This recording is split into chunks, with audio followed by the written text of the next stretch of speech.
김명수 하천의장 후보자 자녀 학폭 의혹 그리고 본인 근무 중에 주식 거래 관련된 논평하도록 하겠습니다.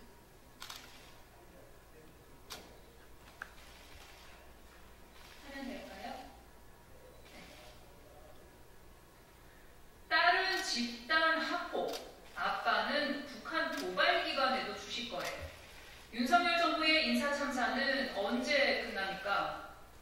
내일 국회 국방위원회에서 인사청문회를 진행할 김명수 합참의장 후보자의 자녀 학폭 의혹과 본인 근무 중 주식 거래를 한 사실이 밝혀졌습니다. 윤석열 정권 자녀 학폭은 역사와 전통을 자랑합니다. 정순신 전 국가수사본부장 후보자, 이동관 방송통신위원장, 김승희 전 대통령실 의전비서관에 이어 벌써 4번째입니다. 2012년에 있었던 일이라고는 하지만 인사검증에 걸러지지 않았다니 윤석열 대통령은 학폭증은 애교라고 생각하는 겁니까? 김명수 후보자의 자녀는 집단 폭행의 가해자였지만 가장 낮은 1호 처분을 받아 피해자에 대한 서면 사과로 사건이 종결됐습니다. 학폭 무마가 강하게 의심됩니다. 송구하다는 뻔뻔한 변명으로 끝낼 일이 아닙니다. 해당 중학교는 인근에 군인 자녀들이 많이 다녀 피해자 가족이 김 후보자의 하급자였을 가능성을 제기하지 않을 수 없습니다.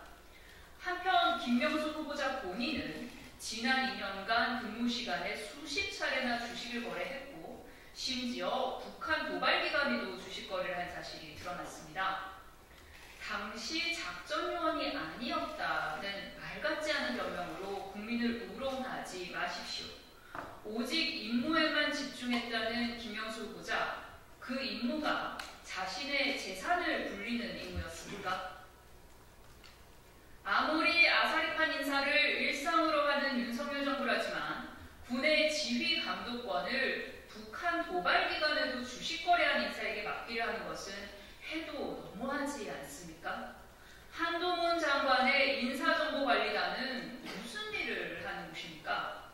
윤석열 대통령은 김명수 합참의장 후보자에 대한 지명을 당장 철회하고 거듭된 검증 실패와 인사 참사에 대해 국민께 사죄하십시오.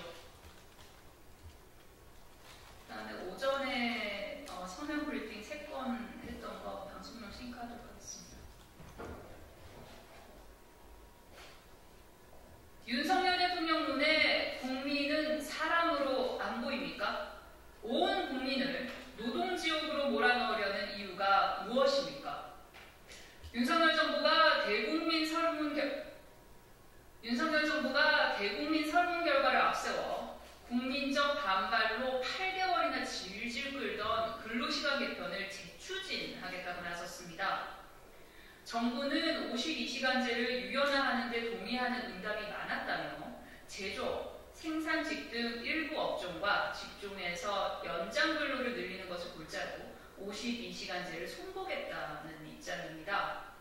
국민의 의견을 전폭 수용했다고 하지만 설문 내용을 살펴보면 답을 정해놓고 진행한 요식행위에 불과합니다. 실제 일하다가 주 52시간을 잘 지키기 어려운 경우도 있지 않는가와 같이 원하는 답을 유도하기 위한 답정너식의 설문으로 억지 명분을 만들어냈습니다. 윤석열 정부에는 연구 방법론 입문을 수강한 사람이 한 명도 없습니까? 아니면 윤석열 정부에게 국민은 너무나도 우스운 존재라 설문조사 결과라고 내놓으면 다들 과학적이구나 하고 속을 줄 알았습니까? 우리 국민 수준이 윤석열 정부의 기대와는 달리 매우 높다는 점 다시 상기시켜 드립니다.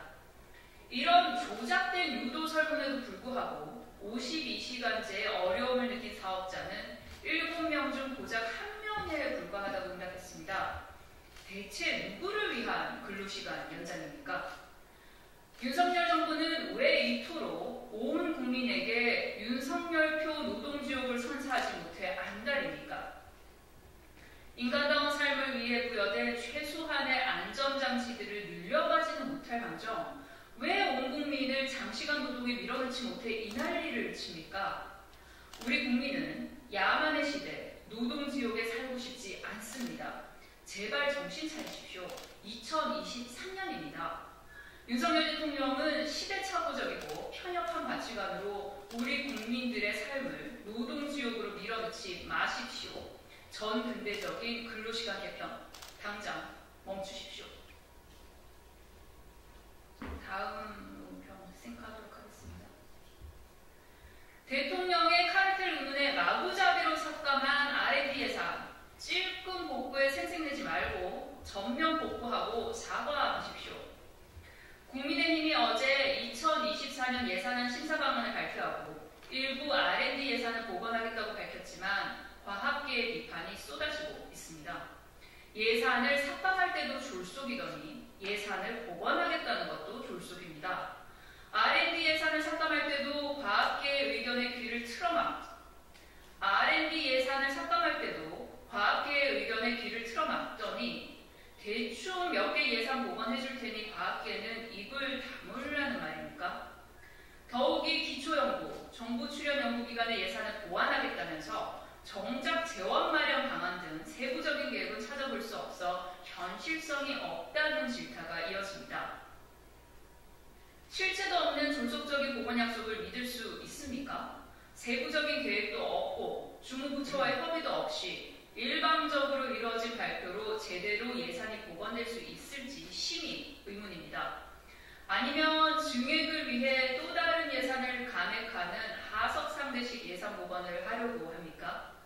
대통령의 카르텔 발언에 어느 날 갑자기 미래 성장 동력을 만들 R&D 예산을 칼질하더니 이제 와서 땜질식 처방으로 과학계를 희롱하는 여당의 파렴치한 상태가 가관입니다.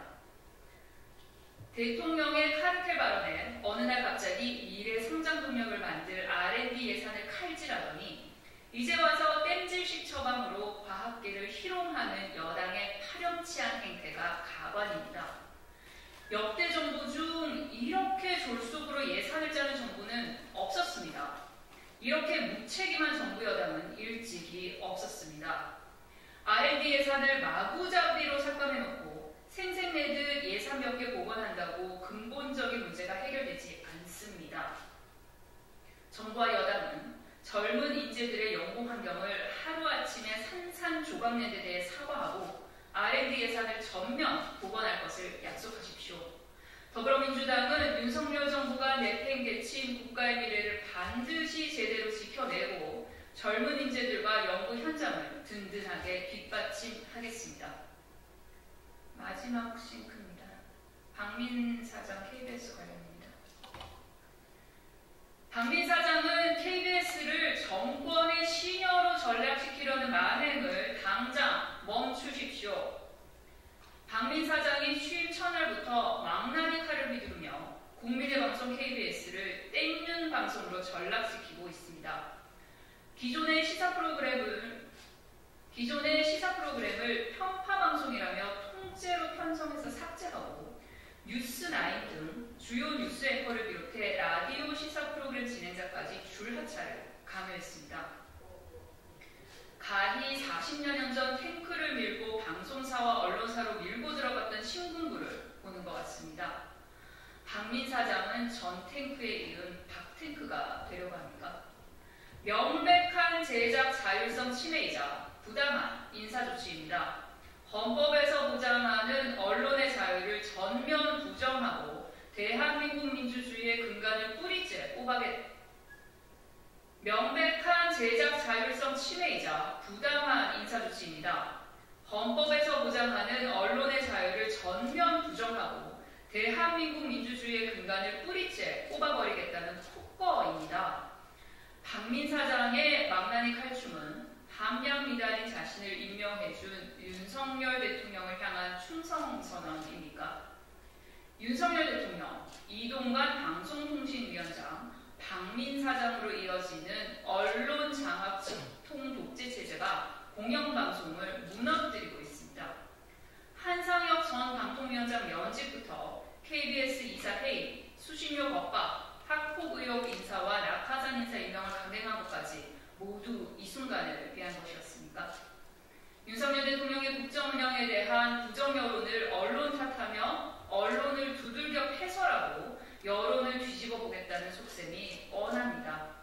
더욱이 뉴스9 신임 앵커의 오프닝 멘트는 더 가관입니다. 정파성 논란을 극복하겠다는 것이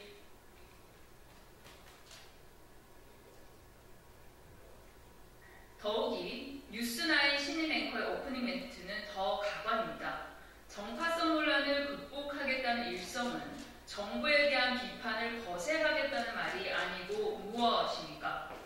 정작 정파성 논란을 극복해야 할 것은 여당 지도부를 저희 지도부라고 운운하는 이동관 방통위원장과 언론 쿠데타에 앞장서고 있는 박민 사장입니다.